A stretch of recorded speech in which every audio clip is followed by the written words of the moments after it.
Laging pinag-uusapan si Dustin yun na para lagi siyang out of place sa mga PBB na kasama nila.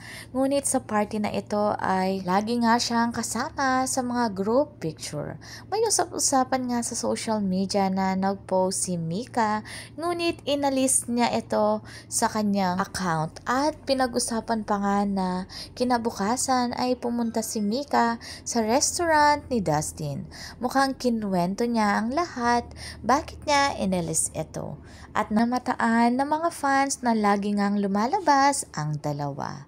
At siya pa nga ang nagdadrive sa sasakyan, mukhang okay na sa pamilya ni Bianca. At talagang boyfriend material si Dustin, talagang lagi niyang hawak ang bag ni Bianca, pati nga sapatos. At nag-dinner nga sila at talagang hinintay niya sa CR. At matapos ito, sabi nga nila, ang maraming basher sila ang umaangat.